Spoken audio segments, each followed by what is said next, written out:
لله إن الله رب العزة والجلال والكرم অসংখ্য অগণিত শুকরিয়া জ্ঞাপন করছি যিনি আমাদেরকে সুস্থ রেখে ভালো রেখে পবিত্র পরিচ্ছন্ন দেহ মন নিয়ে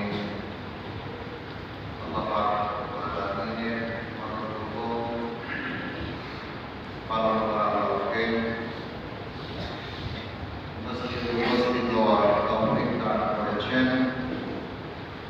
সেজন্য সে মহান মাহবুবের দরবারে কালিমাতুল শুকর আদায় করছি, সকলের করে নিচ্ছি মনের থেকে মুহাব্বতের সাথে উচ্চ আওয়াজে আলহামদুলিল্লাহ।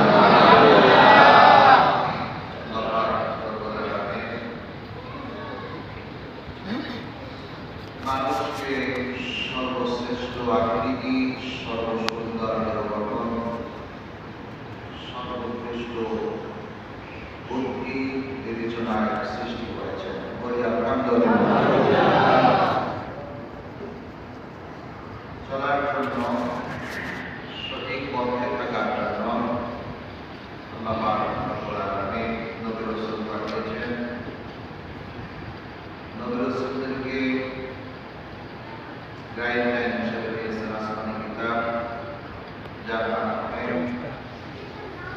নবী এবং রাসূলুল্লাহ সত্য পথে সন্ধান দিয়েছেন, মানুষকে মুক্তির কথা বলেছেন,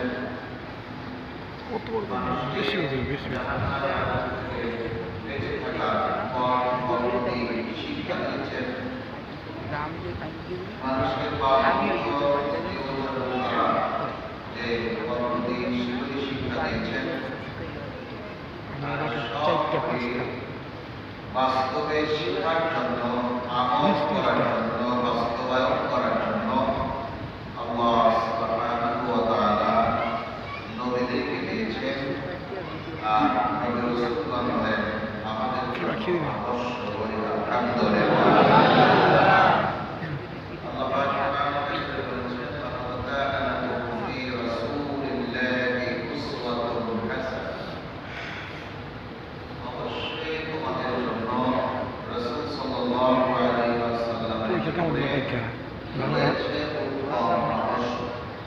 আমি দুটা পাই নাই, বুঝছো, সংক্ষিপ্ত দুটা পাই নাই, আমি সম্পূর্ণ ধীরে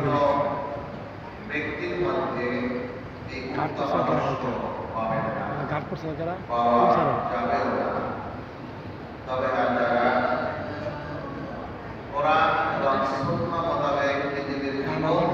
জানাত নিস না জানা নিস দেখ বাজার দেখো খাতে নেই ধরে শুধুমাত্র তাদের মধ্যে, তাদের আমলের মধ্যে, তাদের জ্ঞান জ্ঞানের মধ্যে রাসূলুল্লাহ পাক সাল্লাল্লাহু আলাইহি ওয়াসাল্লামের সুন্নাহ পাওয়া যাবে। তো মূল আদর্শ আমাদেরকে গ্রহণ করতে হবে কার কাছ থেকে? রাসূলুল্লাহ পাক সাল্লাল্লাহু আলাইহি ওয়াসাল্লামের কাছ থেকে। তাহলে আমরা সঠিক পথে যাব, সত্য পথ পেয়ে যাব, জান্নাতের পথ পেয়ে যাব। আল্লাহ রাসূল সাল্লাল্লাহু আলাইহি ওয়াসাল্লাম আপনাদের মনে থাকার কথা যে মক্কা থেকে মদিনায় গেলেন, যাওয়ার পরে মানুষকে পথের দিশা দেওয়ার জন্য, সঠিক পথে আনার জন্য সেই বর্বর জাতিকে কি সুন্দর পথ পদ্ধতির কথা বললেন, যে পথ পদ্ধতি আল্লাহ রাব্বুল আলামিন কোরআন কারীমে উল্লেখ করেছেন। বলে আলহামদুলিল্লাহ। নাকি নবীর বাইরে কিছু বলেছেন? মন করা কিছু নিজের থেকে কিছু বলেন। নিজের থেকে যদি একটা কথা বলতেন, আল্লাহ পাক প্রথমেই বলেছেন ভিভু ইয়েস আমার টিকটক আছে তো 32 জন ফলোয়ার। আল্লাহ পাক বলেছেন আমার নবী শুধু নিজের থেকে একটি কথাও বাড়িয়ে বলেন না। 90টা যা বলেছেন আমি ভিডিও মতো যা 70টা বলতে মতন। বলেছি রাসূল তাই বলেছেন। আজকাল ভিডিও সব আপলোড করছে। এর থেকে সঠিক কথা আপনি আর কোথায় পাবেন? এখন যদি কেউ প্রশ্ন করেন যে বলেন না এটা প্রমাণ কি, যদি বলতেন তাহলে কি হতো? আমরা অনেক মিথ্যা কথা বলি। 2 গজের ফেরেশতা আছে না? আছে? ভয় পাই? আমরা তো ভয় পাই। তাই না? হয় যদি আমরা পেয়ে থাকি যে আমার কথাগুলি সব রেকর্ড হচ্ছে, লিখে নিচ্ছে, তাহলে আমি নামাজে উপস্থিত কিভাবে না থাকি? আমি আল্লাহর কথা কিভাবে এড়িয়ে চলি? রাসূলের কথা আমি কিভাবে অবিশ্বাস করি, এড়িয়ে চলি? আপনি বলেন আল্লাহকে মানি, আল্লাহর কোরআনের কথা আমি মানি না, রাসূলকে মানি, রাসূলের জীবন আদর্শ আমি মানি না, তাহলে কি দাঁড়ালো আপনারা বলেন? আমার জীবনটা, গোটা জীবনটাই তো আমি বিফলে মিথ্যায় ভরপুর করে দিলাম। করে বলুন নাউযুবিল্লাহ।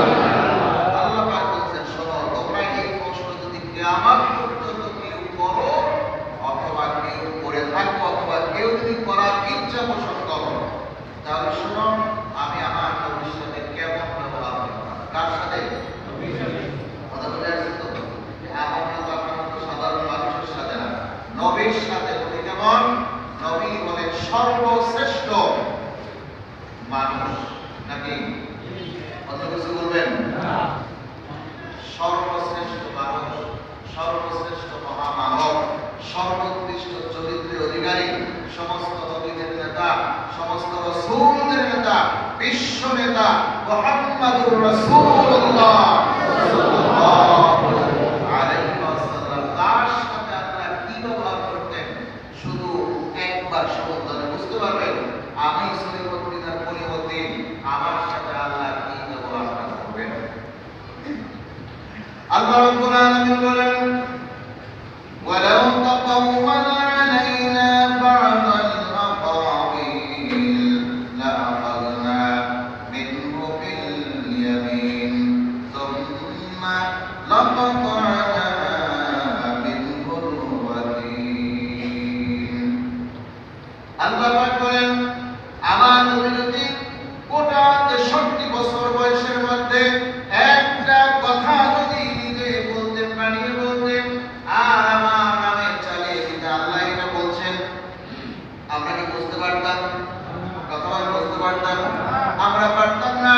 আল্লাহ বলছে, নবী যদি একটি কথা, একটি শব্দ যদি নিজে থেকে বলতেন, আর সেটা আমার নামে চালিয়ে দিতেন, আমি আল্লাহ পাক রব্বুল আলামিন তার ডান হাতটা চাপ দিয়ে ধরতাম, আর কণ্ঠনালী আমি আল্লাহ পাক কেটে ফেলে দিতাম। ধরে বলুন সুবহানাল্লাহ। কত বড় কথা! ডান হাত চাপ দিয়ে ধরতাম, কিচ্ছু জিজ্ঞেস করতাম না, আমি কণ্ঠনালী কেটে ফেলে দিতাম। তাকে বলছেন নবী। সেই নবীর আদর্শ ভুলে গিয়ে আমরা যখন মানুষকে আদর্শবান মনে করি, নেতা মনে করি, সেই আমার আদর্শ, তার আদর্শ আমাকে বাস্তবায়ন করতে হবে, এমন চিন্তা চেতনা যখন মানুষের মধ্যে চলে আসে, মনে করবেন যে ইংলিশের যে বড় ওইটা আমাকে ধরছে, ওইটা আমাকে কি আইন করে ফেলতেছে। রাসূল পাক সাল্লাল্লাহু আলাইহি ওয়াসাল্লাম কোরআন কারীমের বিধানের কথা বলেছেন, মদিনা রাষ্ট্রের বিধান, কোরআনের বিধান। কিসের বিধান? কোরআন।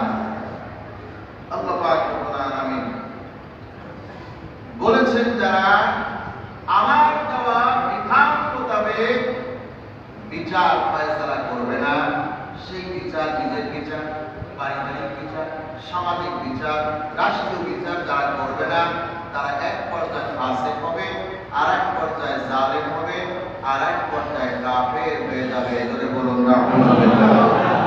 তাহলে জালিম খুব সুন্দর একটি শব্দ, নাকি? বুঝতে পারছেন তো? জালিম যারা জুলুম করে। 2 নম্বরে ফাসিক, যারা পাপী, পাপিষ্ঠ। এই শব্দটা খুব দামি কোনো শব্দ, নাকি? 3 নম্বরে বললেন কাফের।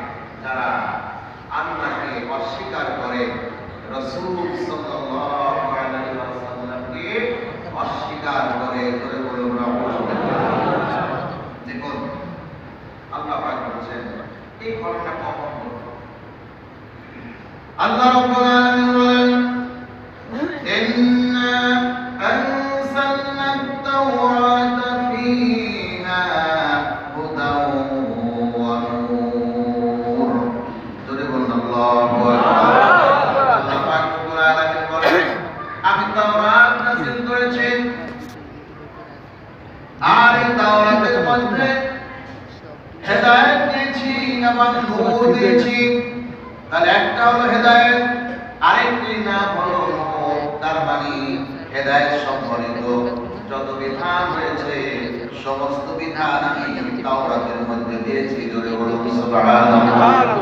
আর এই বিধান যে ব্যক্তি গ্রহণ করবে, যে ব্যক্তি অনুসরণ করবে, সেই ব্যক্তি আলোর পথে চলে গেল, তার মানে সত্যের পথে চলে গেল। আর এই আলোর ফজিলতটা আল্লাহ পাক রব্বুল আলামিন যেমন করে দুনিয়ায় দিবে ঠিক তদ্রূপ করে আল্লাহ পাক রব্বুল আলামিন পরকালীন জীবনে যখন শুধু ঘন অন্ধকার থাকবে, এই অন্ধকারের মধ্যে আল্লাহ পাক রব্বুল আলামিন তার ডান দিকে আলো দিবেন এবং সামনের দিকে আলো দিবেন। জোরে বলুন সুবহানাল্লাহ। এখন এই হেদায়েত এবং নূর এটা দ্বারা কি করবে, উদ্দেশ্যটা কি? আল্লাহ পাক বলছেন ইয়াহকুমু বিহান নাবিয়্যুনা আল্লাযীনা আসলামু লিল্লাযীনা হাদু ওয়ার রাব্বানিয়্যুনা ওয়াল আহবাব। আল্লাহ পাক বলছেন ওই তাওরাতে তিন শ্রেণীর মানুষের মাঝে বিচার ফয়সালা করবে। ইহুদিদের মধ্যে বিচার কার্য সম্পাদন করবে কয় শ্রেণীর মানুষ? এটা খুব মুখস্থ করবেন। কয় শ্রেণীর মানুষ? তিন শ্রেণীর মানুষ। এবং সেই প্রায় 2000 বছর আরো আগে, হযরত মুসা আলাইহিস সালাম 4000 বছর আগে কথা এখন মিলিয়ে নেবেন। এখন মিলিয়ে নেবেন আল্লাহ পাক রব্বুল আলামিন 4000 বছর আগে কি বলেছেন এবং তার বাস্তবতা এখন পাওয়া যাচ্ছে। এই তিন শ্রেণীর মানুষের মধ্যে প্রথম শ্রেণী হলেন নবী এবং রাসূলগণ। জোরে বলুন আলহামদুলিল্লাহ। কারা? ইয়াহকুমু বিহান নাবিয়্যুন, নবী এবং রাসূলগণ। দুই নম্বরে হলো আর-রাব্বানিয়্যুন, যারা আল্লাহওয়ালা। যারা কি? আল্লাহওয়ালা। তিন নম্বরে হলো আলেম সম্প্রদায়। আলেম সম্প্রদায়। আল্লাহ পাক বলছেন যে এই তিন শ্রেণীর মানুষ এরা সব সময় আল্লাহর দেওয়া বিধান মোতাবেক মানুষের মাঝে ফয়সালা করা, বিচার করার জন্য সব সময় চেষ্টা করেছে। জোরে বলুন আলহামদুলিল্লাহ। তো ওই ঘটনা বলেছেন কাদের মধ্যে? লিল্লাযীনা হাদু, ইহুদিদের মধ্যে। এখন এই কথাটা কেন বললেন? তাওরাতের মধ্যে জিনার শাস্তি আছে যদি বিবাহিত পুরুষ এবং নারী হয়, তাহলে তার শাস্তি হলো রজম মারা। তার মানে কোমর পর্যন্ত মাটিতে গেড়ে পাথর মেরে তাকে হত্যা করে দেওয়া। ইহুদিদের মধ্যে রাসূল পাক সাল্লাল্লাহু আলাইহি ওয়াসাল্লাম উনি যখন মদিনায় গেলেন তখন এইরকম একটি ঘটনা ঘটল। ইহুদিরা বলল যে আমরা তো বিচার করতাম না, আমরা তো 100 দৌড়া মেরে ছেড়ে দিতাম, তারপরে ওকে চিহ্নিত করতাম, গায়ে চুলকানি রেখে তারপর ছেড়ে দিতাম। এখন আরেকজন বললো না, আমরা এটা মানি না, চলো আমরা রাসূলের কাছে যাই। রাসূলের কাছে গেলেন, যাওয়ার পর যখন বিচার উপস্থাপন করলেন, করার পরে আল্লাহ রাসূল জিজ্ঞেস করলেন তোমাদের তাওরাতে এই বিষয়টা কি উল্লেখ আছে সেটা আগে শোনাও। তো তাদের মধ্যে যে তাওরাত ভালো পারে তাকে নিয়ে আসলো। সেও আসার পরে এই রজম যেখানে হত্যার বিচার যেখানে আছে ওইটা হাত দিয়ে চাপ দিয়ে ধরে সামনের অংশ তেলাওয়াত করে শুনিয়েছে আর পিছনের অংশ কি তেলাওয়াত করে শুনিয়ে দিয়েছে। এইটা আবার বুঝতে পেরেছেন একজন সাহাবী, ওনার নাম হযরত আব্দুল্লাহ ইবনে সালাম রাদিয়াল্লাহু তাআলা। উনি বললেন আমি তাওরাত পড়েছি, সেখানে রজমের কথা স্পষ্ট উল্লেখ রয়েছে, তোমরা কি বলতেছো? তাহলে বললো না আমি একটু দেখবো না, আমি পাঠ করে শোনাচ্ছি। তখন বললেন তোমার হাতটা সরাও। কি সরাও? কি সরাও? হাত সরাও। হাত সরাও। সরাবার পরে আসল যে জিনিস সেটা কি চলে আসছে। বললেন এইবার পাঠ করো।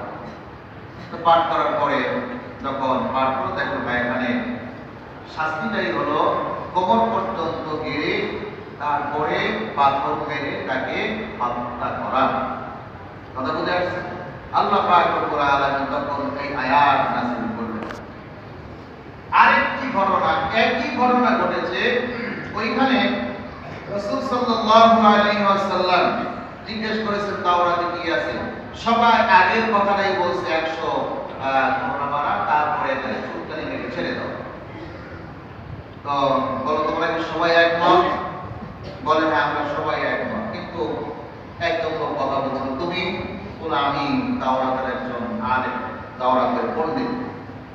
আচ্ছা তুমি আল্লাহর নামে শপথ করো, তারপরে বলো কি আছে।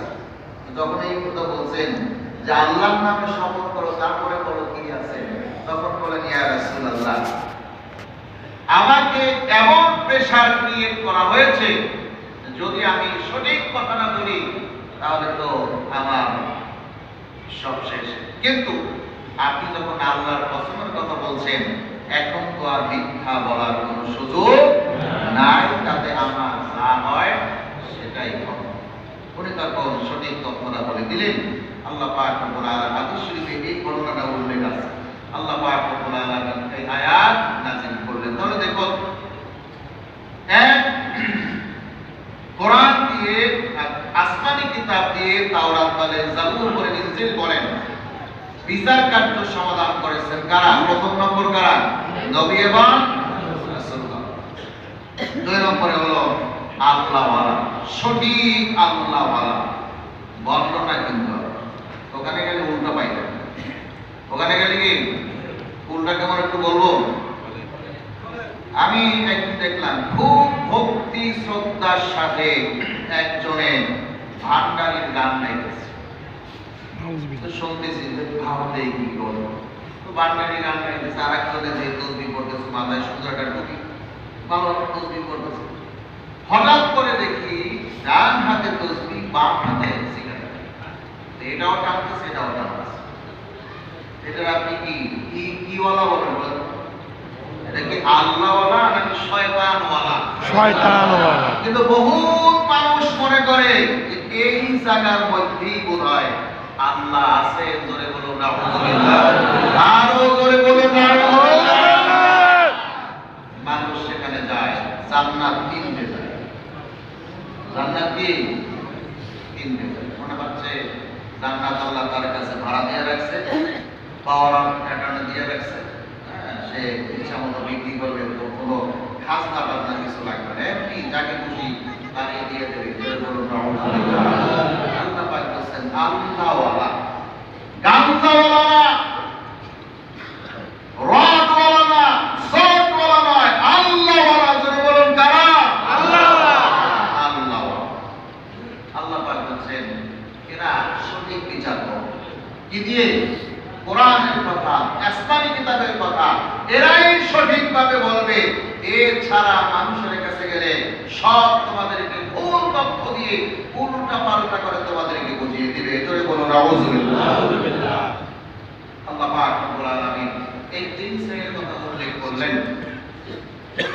এরপরে বললেন ফালা তাখশাউন নাস ওয়াখশাউনি। হে আমার বান্দারা, আল্লাহ এই বিধান কার্যকর করতে গিয়ে, আল্লাহর আইন বাস্তবায়ন করতে গিয়ে ফালা তাখশাউন নাস, মানুষকে ভয় করো না, ওয়াখশাউনি, আমাকে ভয় করো। জোরে বলুন আল্লাহু আকবার। আল্লাহ পাক বলেন আমাকে ভয় করো। মানুষকে ভয় করে কোনো লাভ নাই, মানুষের কোনো শক্তি নাই। জানা তো মারা কি নাই? ওই পাশে বাড়ি দিয়ে ওই যে একটা পাকা দাও স্লোগান তো আছে, মালিক সকল ক্ষমতার উৎস মালিক আছে না? বিশ্বাস করেন? একদম পাক্কা মুশরিক হয়ে যাবে, তাতে কোনো সন্দেহ নেই। পাক্কা মুশরিক, আল্লাহর সাথে শরীক হয়ে যাবে, ক্ষমতার একচ্ছত্র মালিক জামিয়া সকল ক্ষমতা উৎস একমাত্র আল্লাহ পাক রব্বুল আলামিন কোরআনের কথা। আমাদের ক্ষমতা কতটুকু আল্লাহ আগেই বলে দিয়েছেন, অকুলিকাল ইনসানু দাঈফা, আমি মানুষকে সৃষ্টি করেছি দুর্বল। আল্লাহ বলছেন আমি তোমাকে বানাইলাম দুর্বল করে, আর তুমি বলো সকল ক্ষমতার উৎস তুমি। জনগণ এটা কি করে হলো বলেন? কত ক্ষমতা? দুই তিনটা কথা বলি। বাঘ তো হিংস্র প্রাণী, বললাম না। সিংহ হিংস্র প্রাণী, ওরাও বললাম না। সাপ মানুষের কামড় দেয়, সেটাও বললাম না। এই যে ছোট্ট পোকা ক্যাপসুলের মতো দুই কালারের আছে না? আছে, গাছের মধ্যে বাসা বাঁধে। কেউ যদি বন্ধু মনে করে যারা জড়ায় ধরে, তার কাম একদম শেষ করে দেবে। আছে? নাম কি বলেন তো? গোমরা বলে, ভিক্ষুর বলে, বল্লা এরকম বলে, বিভিন্ন নাম। এই মসজিদের সব দরজা জানলা বন্ধ করে দিয়ে মসজিদ ভরপুর, আমিও আছে মনে হয়। মাত্র 10টা ভেন্যু যদি এখন এখানে ছেড়ে দেওয়া হয়, আমার মসজিদের দরজা একটা পাওয়া যাবে? কথা বলেন, পাওয়া যাবে? তো মানুষ কিভাবে শক্তির উৎস হলো বলেন? আচ্ছা, এটাও তো কামড় দেয়, বুঝলাম। যে কামড় দেয় না সেটা যদি চাইবে, মনে করেন এখান থেকে 10টা কিং সাইজের ভাউয়া ব্যাংক চাইলে দিলাম, কামড় দেয় মানুষকে? কামড় দেয়? কামড় দেয় না, কিচ্ছু করে না। সব দরজা জানলা বন্ধ, এখান থেকে ছাড়লাম 10টা ভাউয়া ব্যাংক। বলবেন করে তো নাকি বড় বড় ব্যাংক, তাহলে দেখা যাবে আমার বয়ান শুনে কি ব্যাংক আর কত জোরে লাভ দেয়, তার থেকে বড় জোরে লাভ দিয়ে বাঁকায় চলে যাবে সব। তাহলে আমার শক্তি কোথায়? যে মানুষ একটা মশার কাছে দুর্বল, এই মশার কামড় থেকে বাঁচাবার জন্য হাজার হাজার লক্ষ লক্ষ টাকা খরচ করছে শুধুমাত্র মশার জন্য বাঁচার জন্য, তা আপনার শক্তি কোথায় বলেন? যে মশার অস্তিত্ব হলো মাত্র 2 আঙ্গুলের মাঝখানে চাপ দিলে ওর পুষ্টি সহ সব শেষ। তা আমার শক্তিটা কোথায় বলেন? আমি পিঁপড়ার কাছে অসহায়, আমি গোটা পৃথিবীর সমস্ত জায়গায় অসহায়, আর আমি স্লোগান দিচ্ছি মানুষকে ভুলাবার জন্য, মানুষকে অসৎ পথে নিয়ে যাওয়ার জন্য। আমি বলছি সকল ক্ষমতার উৎস জনগণ, জোরে বলুন নাউযুবিল্লাহ। আল্লাহ বলেন ফালা তাখশাউনা, এই বোকার গোষ্ঠীরা মানুষকে ভয় করে, ওর কাছে কিচ্ছু নেই, কিচ্ছু নাই। আপনারা দেখেন না, বিপদে পড়লে কয়জন পাশে আসে বলেন? কয়জন পাশে আসে? আপনি গরিব হয়ে দেখেন, বড় চাকরি করে রাত করে গরিব হয়ে যাবে কোনো কারণে, আল্লাহ মাফ করুন যদি হয়ে যায়, অথবা ভান করে দেখবেন কেউ আপনার পাশে না। তো আপনজন যদি আমার আপনার পাশে না থাকে, তাহলে কি যারা এইসব স্লোগান দিয়ে আমাকে বিভ্রান্ত করেছে, আমাকে নষ্ট করেছে, আমার চরিত্রের উপরে কলঙ্ক লেপন করে দিয়েছে, আমাকে মুশরিক বানিয়েছে, তারা কি করে আমার কাছে থাকে? এই বিশ্বাসটা মানুষের মাঝে কেন আসে? আল্লাহ পাক বলেন ওয়াকশাউনি, আমাকে ভয় করো, তার কারণ আমি ছাড়া তোমার কেউ না, আমি ছাড়া তোমার কেউ নাই। আল্লাহ পাক বলেন, আমরা দোয়া করি, আল্লাহুম্মা আনতা ওয়ালিয়ুনা ফিদ দুনিয়া ওয়াল আখিরাহ। আল্লাহ তুমি আমার দুনিয়ায় বন্ধু, আখিরাতে তুমি আমার বন্ধু। কে? আল্লাহ। তাওয়াফানা মুসলিমা, আমাকে তুমি মুসলমান অবস্থায় মৃত্যু দান করো। ওয়ালহিকনা বিসসালিহিন, আমাকে নেককারদের সাথে মিলাই দাও। জোরে বলুন আমিন। আরো জোরে বলুন আমিন। আল্লাহ পাক বলেন মানুষকে ভয় করো না, মানুষ কিচ্ছু করতে পারবে না, তোমার উপরে জুলুম করতে পারবে, অত্যাচার করতে পারবে, তোমার ঘর বাড়ি ভাঙচুর করতে পারবে, তোমাকে জেলে দিতে পারবে, জরিমানা করতে পারবে, ফাঁসির কাস্টে ঝুলাতে পারবে। কিন্তু মনে রাখো, তুমি যদি এটা হাসির সাথে গ্রহণ করতে পারো, আমি আল্লাহ পাক আমাকে বিশ্বাস করতে পারো, তোমার জন্য জান্নাত আমি প্রস্তুত করে রেখে দিয়েছি। জোরে বলুন সুবহানাল্লাহ। হযরত আসিয়া আপনারা শুনেন নাই? কে ছিল বলতে পারেন? কে ছিল? ফেরাউনের শুধু মুসা আলাইহিস সালামকে বিশ্বাস করার কারণে, আল্লাহকে বিশ্বাস করার কারণে, মুসা আলাইহিস সালামকে অনুসরণ করার কারণে অসংখ্য লোহা কাঠের মধ্যে ঢুকিয়ে উল্টা পিঠ করে তার উপরে শোয়াই দিয়ে এইরকম করে হাতের মধ্যে প্যারেক লাগিয়ে আটকে রেখেছিল। আল্লাহ পাক রব্বুল আলামিনের অসংখ্য রহমতের ফেরেশতারা বলছিল, রব্বুল আলামিন আমরা তো সহ্য করতে পারি না, তুমি কিভাবে সহ্য করো? আমরা তো পারছি না, তুমি কিভাবে পারো? শুধু তোমার প্রতি ঈমান আনার কারণে এত কষ্ট সে পাচ্ছে, তুমি কিভাবে সহ্য করো? আল্লাহ পাক বললেন, আমার খেলা তোমরা বুঝবা না। জোরে বলুন সুবহানাল্লাহ। আল্লাহ রাব্বুল আলামিন এই অবস্থার মধ্যে আসমানের সমস্ত রহমতের ফেরেশতাদেরকে বললেন, দায়িত্বরত ফেরেশতাদেরকে বললেন, ও আমার ফেরেশতারা, আসমানের সব দরজাগুলি খুলে দাও। আমার আসিয়া দুনিয়ায় বসে জান্নাত দেখে দেখে যেন আমার কাছে হাসতে হাসতে চলে আসতে পারে। জোরে বলুন সুবহানাল্লাহ। বাবা সাবধান, মানুষকে ভয় করো না, ও এইটুকু করতে পারে, আর কিচ্ছু করতে পারবে না। ওয়াকশাউনি, আমাকে ভয় করো, আমার বিধানকে ভয় করো। যেখানে হালাল সেটা মহব্বত করে গ্রহণ করো, আর যেটা হারাম সেটাকে আমাকে ভয় করো, ওকে বর্জন করো, বাদ দিয়ে চলো। তাহলে তুমি শান্তি পাবে, স্বস্তি পাবে। এছাড়া তোমার মধ্যে শান্তি আসবে না। আল্লাহ পাক এরপরে যে বিধানটা দিলেন, আল্লাহ রাব্বুল আলামিন এরপরে বললেন, ওয়ালা তাশতারু বিআয়াতি সামানান কালীলা। আমার বান্দা, শুধুমাত্র সামান্য কিছু করার জন্য, সামান্য কোনো কিছু করার জন্য, পার্থিব সুবিধা পাওয়ার জন্য আমার আয়াতকে কম মূল্যে বিক্রি করে দিও না। করে বলুন নাউযুবিল্লাহ। তার মানে মানুষ করত অবশ্যই, কথা বুঝে আসছে? তার মানে আয়াত বিক্রি করে কিভাবে? কোরআনের আয়াত কোন দোকানে কি পাওয়া যায়? বুঝছেন? তো আল্লাহ তো বলছেন বিক্রি করো না, তাহলে কি বিষয়টা কি? কোন দোকানে পাওয়া যাচ্ছে না, আর আল্লাহ বলছেন আমার আয়াত কম মূল্যে বিক্রি করো না, অথচ দোকানেও পাওয়া যাচ্ছে না। তাহলে বিষয়টা কি? বিষয়টা হলো এই, আল্লাহর আয়াতের হুকুম, আল্লাহর আয়াতের হুকুম, অর্থাৎ ওই গরিবে চুরি করলে এক টাইম, আর ধনীতে চুরি করলে আর এক টাইম, আর যারা ক্ষমতা থাকবে তারা কিন্তু চুরি করলে চোর বলাই যাবে না, তাদেরকে কি বলাই? কথা বুঝে আসছে? তাহলে এখন একজন মুফতি আছে, মনে করেন সে সরকারি বেতনভুক্ত মুফতি, তাকে বলা হলো ফতোয়া যা দেন এর বাইরে কিন্তু হবে না, এর বাইরে কি হবে না। আর ওইখানে সারা তো চুরি করে না, ওই সব বুঝি না, তাকে চোর বানাই হবে। এখন বানাবার জন্য কি আছে সেটা ঘুরাইয়া ফিরাইয়া আপনি যত সূত্র বাইর করা যায়, গাণিতিক সূত্র, সব সূত্র বের করে তাকে চোর বানাইতে হবে। আর যে চোর, তাকে যত সূত্র আছে ঘুরাও, তাকে চুরি থেকে তোমাকে মুক্ত করে দিতে হবে। এটাই হলো ওয়ালা তাশতারু বিআয়াতি সামানান কালীলা। আমার বিধানকে কম মূল্যে অল্প কয়েক টাকা বেতনের বিনিময়ে তুমি এইটাকে বিক্রি করে দিও না। চলে বলুন আল্লাহু আকবার। কথা বুঝে আসছে? এগুলো হয় কি না? ওই সময় হয়েছিল, এখনো কি আছে? এগুলো এখনো আছে। বিচারকরা বিচার করতে পারেনি। কেন পারেনি?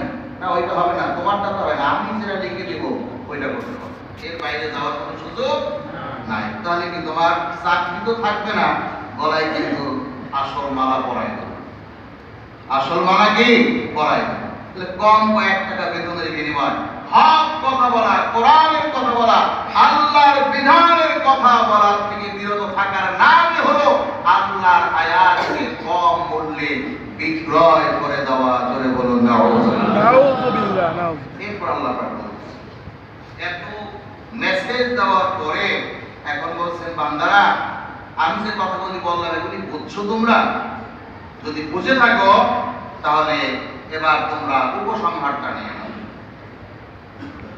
কি নিয়ে নেবেন? উপসংহারটা কি সেটা তোমরা এখন নিয়ে নাও। যদি এগুলি বাস্তবায়ন করো ভালো কথা, আর যদি বাস্তবায়ন না করো তাহলে তোমার কি হবে এটা এক লাইনে তুমি শুনে নাও। আল্লাহ রাব্বুল আলামিন বলেন, ওয়ামান লাম ইয়াহকুম বিমা আনজালাল্লাহু ফাউলাইকা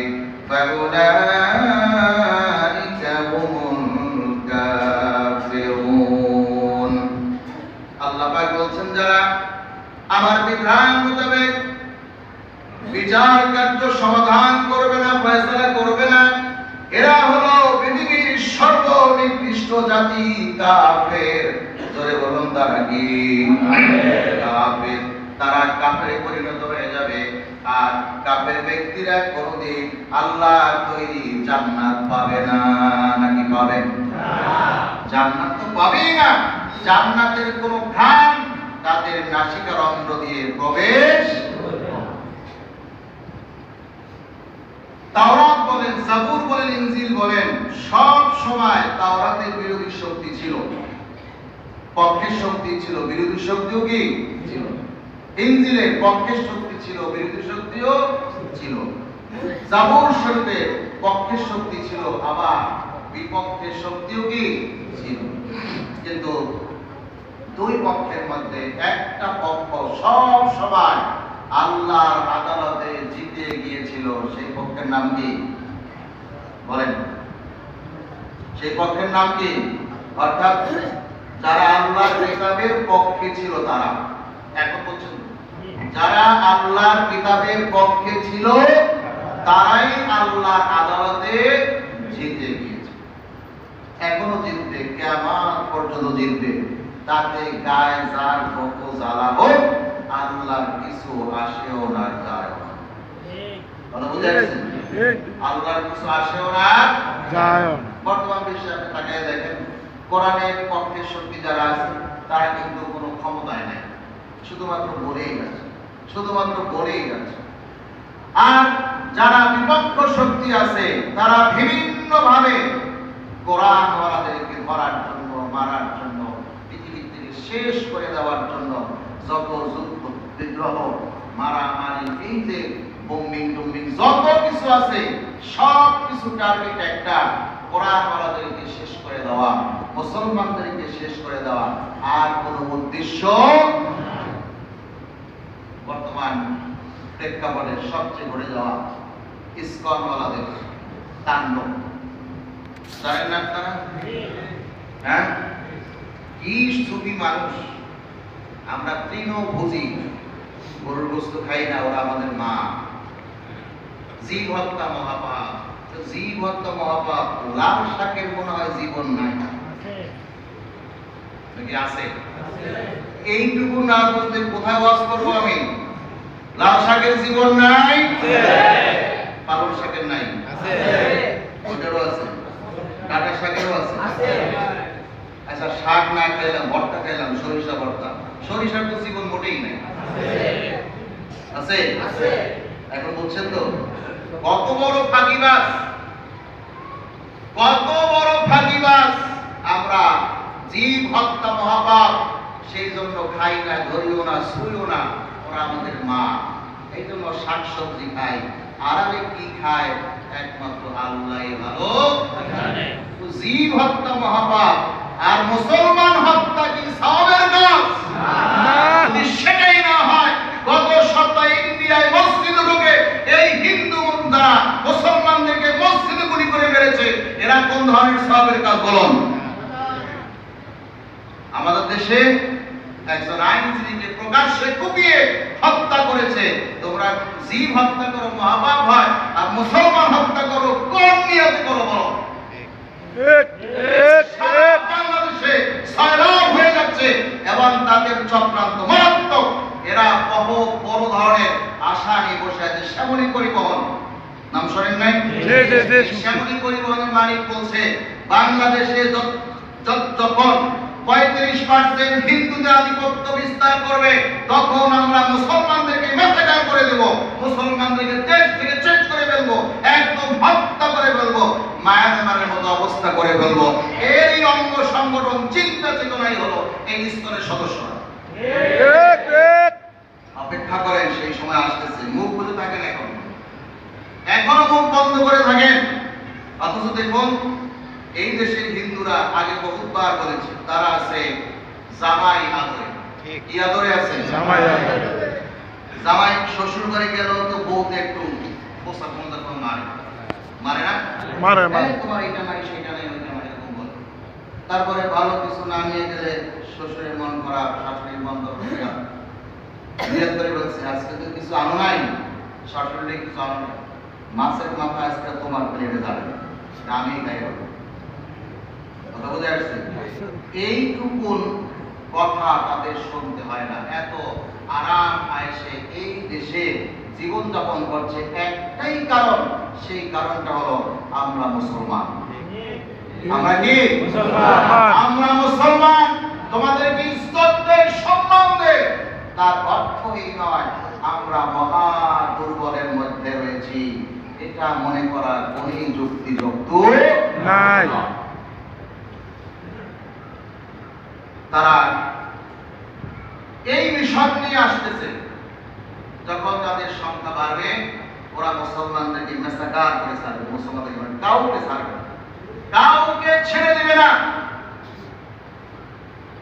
এই অবস্থার পরিবেশ তারা তৈরি করে দিচ্ছে। যদি এখন এই সময়ের মধ্যে তাদেরকে বন্ধ করা না যায়, তাহলে কে কোন পিসাবের দল করে, কে কোন রাজনৈতিক দল করে, ওই সব চিন্তা ভাবনা করার কোনো সময় থাকবে না। কে গোল টুপি করে, কে লম্বা টুপি করে, কে গোল পাঞ্জাবি করে, কে লম্বা পাঞ্জাবি করে, কে দাড়ি রাখলো, কে দাড়ি রাখলো না, এই সব দেখার সময় হবে না। শুধুমাত্র জানলেই হবে মুসলমান, সঙ্গে সঙ্গে তাকে হত্যা করা হবে। এই অবস্থার পরিবেশ তৈরি হচ্ছে।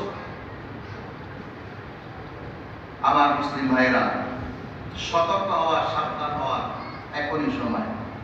যদি ভুল বুঝি, সর্বনাশ হয়ে যাবে, একদম সর্বনাশ হবে।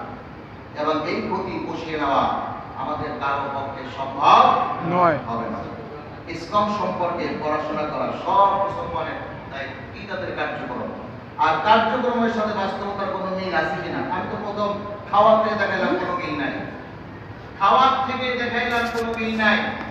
তারপর চরিত্র, আপনি কত বড় চরিত্র হয়ে গেছেন, আপনি সন্ন্যাসী হইলেন। সন্ন্যাসী কখনো বিয়ে করে না। আপনি কি এত বড় চরিত্র হয়ে গেছেন, সারা জীবন আপনি বিয়ে না করে আপনার যৌবন কি গাঙ্গে ফেলেন? আপনি বলেন কোথায় ফেলেন? এই যৌবন আল্লাহর দেওয়া নিয়ামত, আল্লাহর দেওয়া নিয়ামত। এটাকে কখনো কোনো অবস্থায় কেউ 80 বছর পাপ অন্যায় কাজ না করে, অশ্লীল কাজ না করে, এইটাকে নিজের মধ্যে গচ্ছিভূত রাখা, পঞ্জীভূত করে রাখা, এটা বিশ্বাস করা মোটেই সম্ভব না। ওরা মনে করছে হলুদ রঙের শাড়ি পরলাম, মাথায় কাট করলাম, আর যা করলাম, আমি সন্ন্যাসী, সাধু সন্ন্যাসী হয়ে গেলাম। সাধু সন্ন্যাসী বাইরে, আর অন্তরালে বিশাল পাপের বোঝা তারা বহন করে আছে। ধরা পড়ে দেখেন না আপনারা? দেখেন, একটু চোখ নাক কান খোলা রাখবেন। আর তারা বলে কি জানেন, আমরাই সবচেয়ে সাধু জাতি, আমরাই সুশৃঙ্খল জাতি, আমরাই শ্রেষ্ঠ জাতি, আমরাই সবচেয়ে শান্ত জাতি। জোরে বলুন না। আল্লাহ পাক বলছেন শান্ত জাতি, তাদের শোনো আল্লাহ। আল্লাহ রাব্বুল আলামিন বলেন, وَإِذَا قِيلَ لَهُمْ لَا تُفْسِدُوا فِي الْأَرْضِ قَالُوا إِنَّمَا نَحْنُ مُصْلِحُونَ। যখন তাদেরকে বলা হয়, এই উচ্ছৃঙ্খল জাতিকে যখন বলা হয় তোমরা পৃথিবীতে বিশৃঙ্খলা সৃষ্টি করো না, অরাজকতা সৃষ্টি করো না, অশান্তি সৃষ্টি করো না, তখন তারা বলে ইন্নামা নাহনু মুসলিহুন, আমরাই তো সবচেয়ে সুশৃঙ্খল জাতি। জোরে বলুন নাউযুবিল্লাহ। কি বলে তারা? সুশৃঙ্খল জাতি। আর যারা সুশৃঙ্খল জাতি তাদেরকে বলা হয় উশৃঙ্খল জাতি। জোরে বলুন নাউযুবিল্লাহ।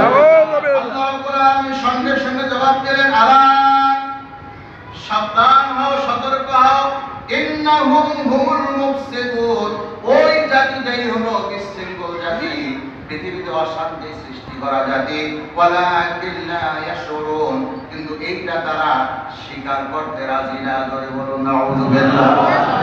আর কথা এটা তোমরা দেখেন না, আমাদের দেশে ধর্ষণের সেঞ্চুরি করলো, কোনো বিচার হলো না। হয়েছিল বিচার? হয়েছিল? সেঞ্চুরি করলো, বিচার হয় নাই। আর যারা ধর্ষণের ধারে কাছেও যায় নাই, তাদেরকে এই মামলা দিয়ে গ্রেফতার করে জেলের মধ্যে বসায় বসায় মেরেছে কিনা? জোরে বলো।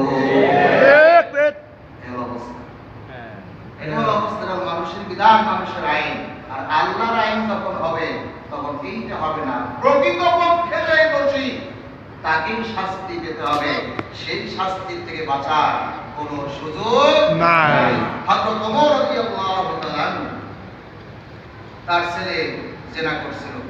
বন্ধুরা আড্ডা দিতে গিয়ে মদ খাওয়াই দিয়া মাথার মধ্যে এলোমেলো করে ফেলছে, জ্ঞান ভোগ পেয়েছে, বাবার কাছে স্বীকার করছে আমি এই কাজ করে ফেলছি। তাকে ছেড়ে দিয়েছিলেন? না, ছাড়েন নাই। নাকি হাতে মাথায় হাত দিয়ে বাবা উত্তম কাজ করছে? না না না বলেন বলছিলেন না। আমাদের দেশের কি বলছিলেন একবার, আমার ছেলে তোমাদের মতো গরিবের কাছে গেছে, এই তো সৌভাগ্য মনে করা উচিত। কিসের বিচার করে বলো না? এই মা সন্তান নামাজ পড়ে, ওযু করে আল্লাহর কাছে বলে, আল্লাহ এই বিচার তো আমরা করতে পারবো না তুমি ছাড়া। 2-3 দিন পরেই গাড়ির নিচে বৃষ্টি, মনে আছে আপনাদের? জি মনে আছে। ভুলে গেছে না মনে আছে। একদম গাড়ির নিচে কি হয়ে গেছে? স্ট্রেস বিচার পায় নাই? অ্যাক্সিডেন্ট পেয়েছিল? হযরত ওমর রাদিয়াল্লাহু তাআলা আনহু তার সন্তানকে মাথায় হাত দিয়ে ছেড়ে দিয়েছিলেন। না, ছাড়েন নাই। বেত্রাঘাত করেছে। 80টা দেওয়ার পরে যখন মারা গিয়েছিল, বেত্রাঘাত হলো কয়টা? অবিবাহিত যদি হয় 100টা। 80টা দেওয়ার পর মারা গেল, বলল দাফন কাফনের ব্যবস্থা করো। দাফন কাফন হয়ে গেল, বাকি 20টা নিজ হাতে কবরের উপর বেঁধেছে, বাড়িতে চলে গেছে। এবার রুমের ভিতর ঢুকে বালিশ মুখে দিয়ে কান্না করতেছিল। তার মা বলেছিল, বড় স্ত্রী বলেছিল, একটা বার কি মাফ করা যায় না? 80টা মারা হয়েছে, সে তো মারাই গেছে, এখন কেন মারতে হবে? এইটুকু কি সুযোগ দেওয়া যায় না? বলছেন না, এটা আল্লাহর আইন। আল্লাহু আকবার, আল্লাহু আকবার, আওয়াজে বলেন আল্লাহু আকবার। এটা কার আইন? আল্লাহর আইন, আল্লাহর আইন। স্ত্রী এবার তো ধিক্কারের চোখেই বলছিলেন, কতবার তোমার কাছে অনুনয় বিনয় করলাম, তুমি কি একটু আমার সন্তানের দয়া করলে না? আমার চোখের কি অবস্থা হয়েছিল তুমি জানো? আমার শরীরে পানি ছিল না, সব পানি পড়ে যাওয়ার মতো টুকরো হয়েছিল। তোমার কাছে একটু অনুনয় করেছিলাম সন্তানের পক্ষ হয়ে, তুমি সুযোগ দিলে না, আর এখন বালিশ মুখে দিয়ে তুমি কান্না করতেছো। হযরত ওমর রাদিয়াল্লাহু তাআলা বলেছিলেন, ওইটা আমি তখন বিচার করেছিলাম, আমি তখন পিতা ছিলাম না, আমি ছিলাম একজন বিচারক। জোরে বলুন আল্লাহু আকবার। এখনটা করছি, এটা আমি করছি পিতা হিসেবে যা করা দরকার সেটা আমি করছি। এর নাম ইসলাম, এর নাম কোরআন, এর নাম কোরআনের আইন। জোরে বলুন আলহামদুলিল্লাহ। শান্তি পৃথিবীতে এমনি আসে না, আর অশান্ত পৃথিবীতে এমনিতেই সৃষ্টি হচ্ছে না। এর পিছনে মহা ষড়যন্ত্র, বিভিন্ন দিকে, চতুর্মুখী বললে ভুল হবে, কত মুখী ষড়যন্ত্র আছে আল্লাহই ভালো জানেন। আল্লাহ পাক আমাদেরকে হেফাজত করুন, জোরে বলে আমিন। আমাদের ঈমানকে হেফাজত করুন, জোরে বলে আমিন। আমাদের সকলকে কোরআনের উপরে চলার তৌফিক দান করুন, সবাই বলে আমিন।